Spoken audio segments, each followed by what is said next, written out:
ആ പുസ്തകത്തിൽ തന്നെ പറയുന്ന ഒരു കാര്യം എന്ന് വെച്ചാൽ ഒരാൾ ഹാർട്ട് ഓപ്പറേറ്റ് ചെയ്തുകൊണ്ടിരിക്കുകയാണ് ഡോക്ടർ ഓപ്പറേറ്റ് ചെയ്തുകൊണ്ടിരിക്കുമ്പോൾ ശരിക്കും പറഞ്ഞാൽ ഇയാൾ മരിച്ചു പോയി അവിടെ കുറച്ച് സെക്കൻഡ് അവിടെ ഇല്ല. ഈ ഡോക്ടർ എന്തോ ചെയ്ത് കഴിഞ്ഞപ്പോൾ ഇയാൾ തിരിച്ചു വന്നതിന് ശേഷം ഈ ഡോക്ടറെ കാണാൻ ഇയാൾ വന്നപ്പോൾ ഇയാൾ പറയണേ ഡോക്ടറെ കൺസൾട്ടേഷൻ ടേബിൾ ഓപ്പറേഷൻ ടേബിളിൻ്റെ അടിയിൽ ഒരു കത്രി കിടപ്പുണ്ടെന്ന് പറഞ്ഞു. ഇത് കേട്ടപ്പോൾ ഡോക്ടർ ഇത് എവിടെ നിന്ന് ഇയാൾ എൻ്റെ കത്രി ഇയാൾ ബോധം കെടുത്തിട്ട് ഓപ്പറേറ്റ് ചെയ്യുന്ന ആൾ കത്രിയെ പറ്റി പറയണേ എങ്ങനെ? അപ്പോൾ അങ്ങനെ പറഞ്ഞപ്പോൾ ഡോക്ടർ വിശ്വസിക്കാൻ പറ്റില്ല.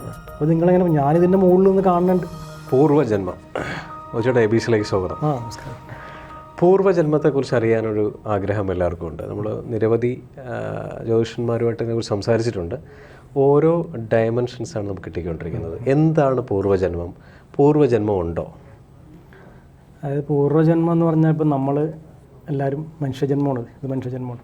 അതായത് എല്ലാ ജന്മങ്ങളിലും വെച്ച് ഏറ്റവും ശ്രേഷ്ഠമാണ് മനുഷ്യജന്മം എന്ന് പറയണേ. അതായത് 84 കോടി സ്പീഷീസ് ഉണ്ടെന്ന് പറയണേ. അപ്പോൾ ഇത്രയും സ്പീഷീസ് ഉള്ളതിൽ വെച്ച് ഏറ്റവും പുണ്യമുള്ളൊരു ജന്മമാണ് മനുഷ്യജന്മം എന്ന് പറയണേ. അപ്പോൾ നമ്മളൊക്കെ ഇതിനു മുമ്പ് ജനിച്ചിട്ടുണ്ട്, നമ്മൾ ഇനിയും ജനിക്കും. ഇത് നമ്മുടെ പുരാണങ്ങളും ഇതിഹാസങ്ങളിലൊക്കെ പറയുന്ന പൂർവ്വജന്മങ്ങളിലെ പല കാര്യങ്ങളും പറയുന്നുണ്ട്. അപ്പോൾ നമുക്ക് ഇത് തന്നെ നമ്മൾ ഹിന്ദുക്കളുടെ ഇതനുസരിച്ച് പൂർവ്വജന്മങ്ങൾ ഉണ്ടായിട്ടുണ്ട്, വീണ്ടും ഉണ്ടാവും, നമ്മൾ ഇനിയും ജനിക്കും. ആത്മാവ് എന്ന് പറയുന്നത് നശ്വരമാണ്, ശരീരം മാത്രമേ മാറുന്നുള്ളൂ. ഇപ്പോൾ ശങ്കരാചാര്യരൊക്കെ പറയുന്നത് വസ്ത്രം മാറുന്ന മാതിരിയാണ് ശരീരം മാറുന്നത്. അത് വാസ്തവമായിട്ടുള്ള കാര്യമാണ്.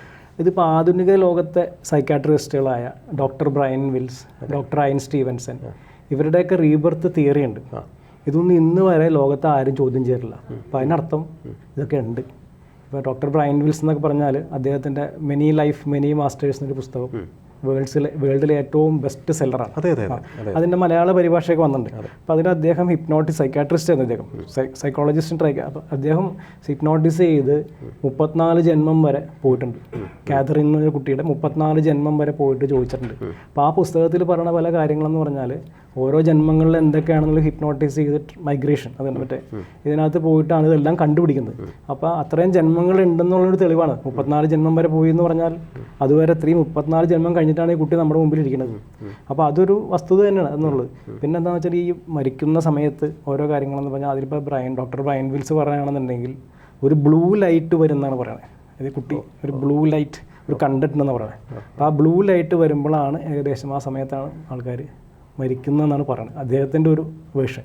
നമ്മുടെ ബ്ലൂ ലൈറ്റ് ഒരു ഐശ്വര്യത്തിന് ബ്ലൂ ലൈറ്റ് വരുമ്പോഴാണ് ഈ പറഞ്ഞ പ്രാണൻ പോവുക അല്ലെങ്കിൽ ആൾ മരിക്കുക നമ്മൾ പറയില്ലേ, നമ്മൾ മലയാളത്തിൽ പറയും മരിക്കാന്ന് പറയും. അവർ പറയുന്നത് ഒരു അടുത്ത ജന്മത്തിലേക്ക് അല്ലെങ്കിൽ ആ ജന്മം അവിടെ അവസാനിപ്പിക്കുന്ന കാലഘട്ടം എന്ന് പറഞ്ഞാൽ ഈ ബ്ലൂ ലൈറ്റ് വരുമ്പോഴാണെന്ന് പറയണേ.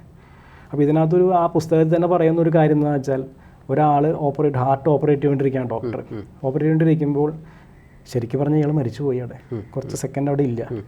അപ്പോൾ ഇയാൾ അത് കഴിഞ്ഞിട്ട് കുറച്ച് കഴിഞ്ഞ് ജീവിച്ചു കഴിഞ്ഞു. എന്തോ ഒരു ഇതല്ല ആ സമയത്ത് കുറച്ച് തിരിച്ചു വന്നു. ഈ ഡോക്ടർ എന്തോ ചെയ്ത് കഴിഞ്ഞപ്പോൾ ഇയാൾ തിരിച്ചു വന്നു. ഇങ്ങനെ ഞെക്കണതൊക്കെ ഉണ്ടല്ലോ. അപ്പോൾ അത് ചെയ്തപ്പോൾ ഇയാൾ തിരിച്ചു വന്നതിന് ശേഷം ഈ ഡോക്ടറെ കാണാൻ ഇയാൾ വന്നപ്പോൾ ഇയാൾ പറയണേ എൻ്റെ ഒരു കത്രിക ഡോക്ടറുടെ ഇതിൻ്റെ അടിയിൽ കിടപ്പുണ്ടല്ലോ എന്ന് പറഞ്ഞു. ഡോക്ടറെ കൺസൾട്ടേഷൻ ടേബിൾ ഓപ്പറേഷൻ ടേബിളിൻ്റെ അടിയിൽ ഒരു കത്രിക കിടപ്പുണ്ടെന്ന് പറഞ്ഞു. ഇത് കേട്ടപ്പോൾ ഡോക്ടർ ഇത് എവിടെ നിന്ന് ഇയാൾ എൻ്റെ കത്രിക ഇയാൾ ബോധം കെടുത്തിട്ട് ഓപ്പറേറ്റ് ചെയ്യുന്ന ആൾ കത്രിയെ പറ്റി പറയണേ എങ്ങനെ? അപ്പോൾ അങ്ങനെ പറഞ്ഞപ്പോൾ ഡോക്ടർ വിശ്വസിക്കാൻ പറ്റില്ല. അപ്പോൾ നിങ്ങളെങ്ങനെ ഞാനിതിൻ്റെ മുകളിൽ നിന്ന് കാണുന്നുണ്ട് എന്ന് പറയും. അപ്പോൾ അങ്ങേര് ആ സമയത്ത് ഏകദേശം പ്രാണം തീരുന്ന അവസ്ഥയിൽ മുകളിലെത്തി. മുകളിൽ നിന്ന് അദ്ദേഹം എല്ലാവരും കൂടി ഞെക്കണം. ഇങ്ങനെ അവസാന നിമിഷം രക്ഷിക്കാൻ നോക്കുന്നത് എല്ലാം ഇങ്ങേര് മുകളിൽ നിന്ന് കാണുന്നുണ്ട്. കത്രിക താഴത്തേക്ക് പോകുന്ന ഇദ്ദേഹം കണ്ടിട്ടുണ്ട്. അപ്പോൾ ഇദ്ദേഹം ചോദിച്ചപ്പോൾ ഡോക്ടർക്ക് സംശയമായി. നോക്കിക്കഴിഞ്ഞപ്പോൾ അതിൻ്റെ ഇടയിൽ കത്രിക കിടപ്പുണ്ട്.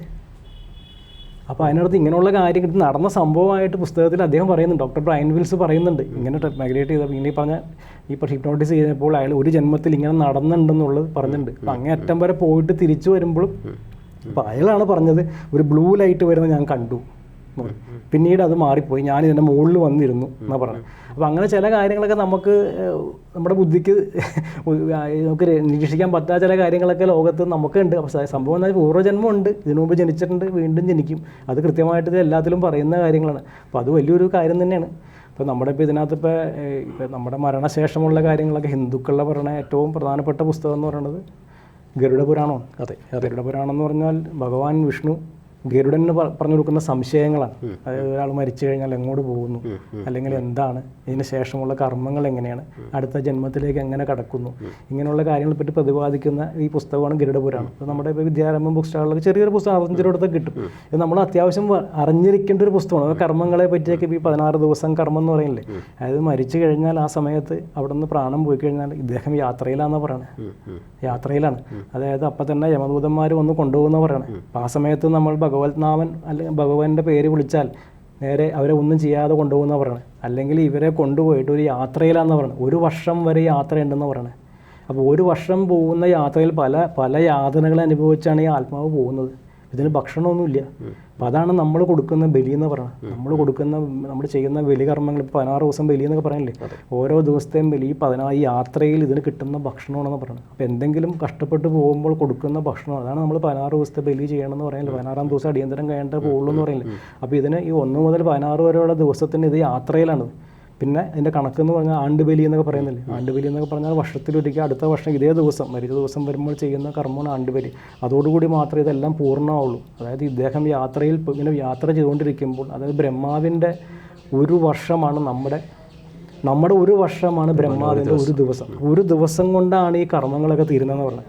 അപ്പോൾ അദ്ദേഹം യാത്ര ചെയ്ത് പോയി 24 തരത്തിലുള്ള നരകങ്ങളെ പറ്റി വിഷ്ണുപുരാണത്തിൽ പറയുന്നുണ്ട്. 24 തരത്തിലുള്ള ഓരോ സ്ഥലത്തെ യാതനകളെ പറ്റി പറയുന്നുണ്ട്.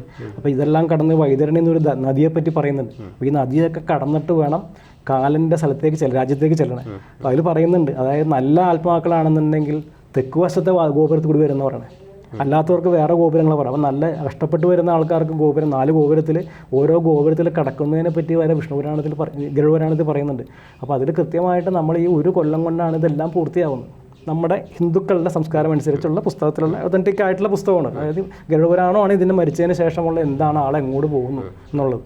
അപ്പോൾ അതിനുശേഷം ഈ യാത്രയിലാണെന്ന് നമ്മുടെ ഹിന്ദുക്കളുടെ ഇത് 1 കൊല്ലം വരെ യാത്ര. അപ്പോൾ 1 കൊല്ലം വരെ വേറെ ജന്മത്തെ പറ്റി വരുന്നില്ല. 1 കൊല്ലത്തിന് ശേഷം മാത്രമാണ് നമ്മുടെ ഇതനുസരിച്ച് ഉള്ള 1 കൊല്ലത്തിന് ശേഷം മാത്രമേ അടുത്ത ശരീരത്തിലേക്ക് ഈ ആത്മാവ് പോകുന്നുള്ളൂ. ഇപ്പോൾ ഡോക്ടർ ബ്രയൻ വിൽസ് ഒക്കെ പറഞ്ഞെന്താണെന്ന് പറഞ്ഞാൽ, ഇവിടെ നിന്ന് ഈ ഹിപ്നോട്ടിസ് ചെയ്ത് കിട്ടിയ ഡാറ്റയുടെ അടിസ്ഥാനത്തിൽ പറഞ്ഞതെന്ന് പറഞ്ഞാൽ, ഇവിടെ നിന്ന് ഒരാൾ മരിച്ചു കഴിഞ്ഞാൽ അതൊരു സ്ഥലത്ത് പോയി ഇരിക്കേണ്ടെന്ന് പറഞ്ഞത്. ഒരു സെറ്റിലിംഗ് ടൈം എന്ന് പറഞ്ഞത്.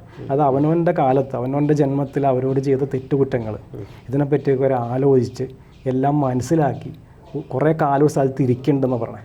അപ്പോൾ നമ്മൾ ഇതായിട്ട് കണക്ട് ചെയ്ത് ചിന്തിച്ചാൽ നമ്മുടെ ഇതിൽ പറയണേ അവരൊരു സെറ്റിലിംഗ് പീരീഡ് എന്നൊക്കെ പറയില്ലേ, ആ സെറ്റിലിംഗ് പീരീഡാണ് ഈ പറഞ്ഞത്. അതിൽ നിന്ന് കഴിഞ്ഞിട്ടാണ് അടുത്ത ജന്മത്തിലേക്ക് കിടക്കുന്നത്.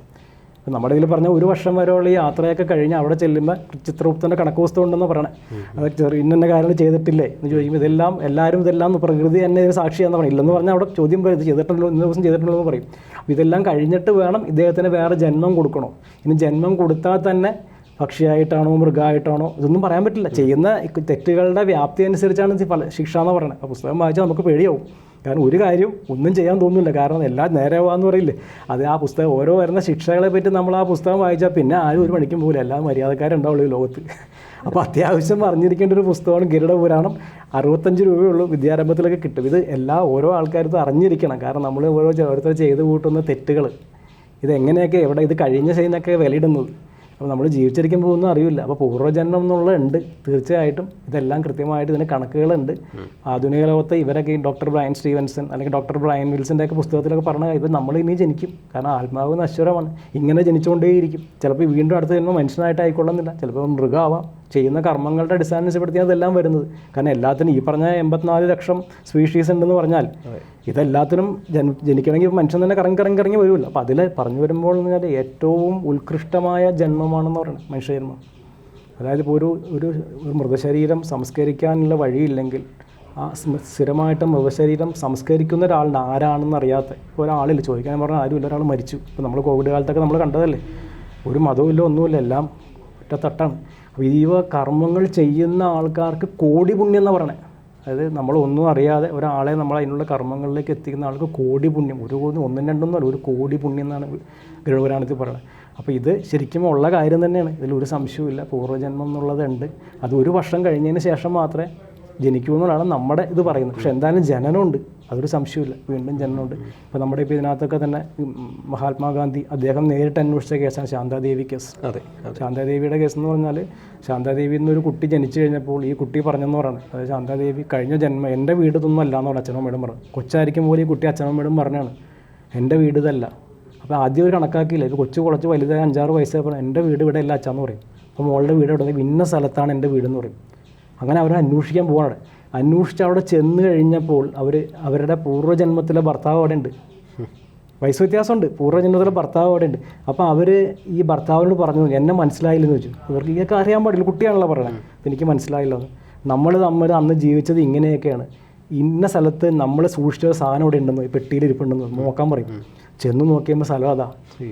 അപ്പോൾ ഇതൊക്കെ തെളിയിച്ച സത്യമാണ്. ഇപ്പോൾ നമ്മൾ യൂട്യൂബിൽ അടിച്ചൊക്കെ ശാന്താദേവി കേസ് എന്ന് അടിച്ചാൽ അറിയാം, ഇത് നുണയൊന്നുമല്ല. ഇത് മഹാത്മാഗാന്ധിക്ക് താല്പര്യമുണ്ട്, അദ്ദേഹം നേരിട്ട് അന്വേഷിച്ച കഥയാണിത്. അപ്പോൾ അങ്ങനെ ഇത് പൂർവ്വജന്മങ്ങളുണ്ട്, കാരണം തിരിച്ചറിയാൻ പറ്റും. ചില സമയത്തൊക്കെ നമുക്ക് ചില സ്ഥലത്തൊക്കെ പോകുമ്പോൾ അല്ലെങ്കിൽ ചില സ്ഥലത്ത് പോകുമ്പോൾ ഇത് എവിടെ ഇരുമ്പോൾ വന്നിട്ടുണ്ടെന്ന് തോന്നലൊക്കെ നമുക്കൊക്കെ ഉണ്ടാവാറില്ലേ. ചിലപ്പോൾ ഇതൊക്കെ ആയിരിക്കും നമ്മളൊക്കെ ആ ജന്മങ്ങളിൽ എവിടെയെങ്കിലുമൊക്കെ ഈ പറഞ്ഞ അവിടെയൊക്കെ പോയിട്ടുണ്ടാവും. പിന്നെ മിക്കവാറും ഒക്കെ ഒരേ കുടുംബങ്ങളിൽ തന്നെയാണ് വന്നതെന്നാണ് പറയണത്. ഈ ജന്മങ്ങൾ വരുന്ന മിക്കവാറും ഒരേ, എന്നാലും തിരിച്ച് കർമ്മവിൽ ബൂമറാങ് എന്ന് പറഞ്ഞിട്ടില്ല. നമ്മളോട് ഒരാൾ മോശമായിട്ട് പെരുമാറി വീണ്ടും അയാൾ ജനിക്കും, അല്ലെങ്കിൽ നമ്മളവിടെ മോശമായിട്ട് പെരുമാറിയിട്ടുണ്ടെങ്കിൽ വീണ്ടും അതിലേക്ക് പോകും. അപ്പോൾ നമ്മൾ നാഡീദോഷമൊക്കെ നോക്കാൻ പറയില്ല, കഴിഞ്ഞ ജന്മത്തിലെ ഭാര്യ തന്നെയാണ് നിങ്ങൾ ഈ ജന്മത്തിലെ ഭാര്യ എന്നൊക്കെ പറയില്ല. അപ്പോൾ അതിലൊക്കെ സത്യമായിട്ടുള്ള കാര്യം ആധുനിക ലോകം, ആധുനിക വൈദ്യശാസ്ത്രവും അംഗീകരിച്ചിട്ടുള്ളതാണ് പൂർവ്വജന്മം എന്നുള്ളത് ഉണ്ട്. ഇത് തന്നെയാണ് നമ്മുടെ വിശ്വാസങ്ങളും നമ്മുടെ പുരാണങ്ങളിലും എല്ലാ ഉപനിഷത്തുകളിലും കൃത്യമായിട്ട് പറയുന്നുണ്ട്, പൂർവ്വജന്മത്തെ പറ്റി പറയുന്നുണ്ട്. ശരിയാണ്. അപ്പോൾ അതൊരു വസ്തുത തന്നെയാണ്, നമ്മളത് അംഗീകരിച്ചേ പറ്റൂ. മോചേട്ടാ, ഈ പൂർവ്വജന്മം എന്ന് പറയുന്നത് എന്താ പറയുക, ഓൾമോസ്റ്റ് പലരും പറയുന്ന പല ഡൈമെൻഷനാണ്. ഇപ്പോൾ ചേട്ടൻ പറഞ്ഞത് വളരെ ക്ലിയർ ആയിട്ട് ഗരുഡ പുരാണം നന്നായിട്ട് പറഞ്ഞു. അത് വളരെ സത്യമായിട്ടുള്ള സംഭവം. നമ്മളെല്ലാം പേടിച്ചാണ് ജീവിക്കുന്നത്. അതായത് നമ്മൾ ബൂമറാങ് പോലെ ചെയ്യുന്ന കാര്യങ്ങൾ തിരിച്ചു വരും എന്നുള്ള സംഭവത്തിൽ അറിഞ്ഞ് മനസ്സിലാക്കി മുന്നോട്ട് പോവുക. പിന്നെ ഈ പാസ്റ്റ് ലൈഫ് PLR ഉണ്ടല്ലോ, PLR വഴി പലരും അതെ ഈ പറയുന്ന സംഭവം വഴി ആൾക്കാർ പൂർവ്വജന്മത്തിനെക്കുറിച്ച് തിരിച്ചറിയുന്നുണ്ട്. പിന്നെ ഈ നാഡി ജ്യോതിഷം വഴി അറിയുന്നുണ്ട്. അല്ല ക്വാളിഫൈഡ് ആയിട്ടുള്ള ആൾക്കാർക്ക് പൂർവ്വജന്മത്തിനെക്കുറിച്ച് പറഞ്ഞു കൊടുക്കാൻ കഴിയുന്നുണ്ട്. എല്ലാവർക്കും പൂർവ്വജന്മമുണ്ട്. പിന്നെ ഈ 84 lakhs സ്പീഷ്യസ് ഉള്ള സ്ഥലങ്ങളിൽ നമ്മൾ നല്ല സംഭവങ്ങളിലേക്ക്, നല്ല തലങ്ങളിലേക്ക് ജനിക്കാൻ വേണ്ടി പ്രാർത്ഥിക്കാം. നന്ദി, നമസ്കാരം. ജ്യോതിഷവുമായി ബന്ധപ്പെട്ട എല്ലാ വിശേഷങ്ങളും നിങ്ങളിലേക്കെത്താൻ ABC ജ്യോതിഷം സബ്സ്ക്രൈബ് ചെയ്യുക.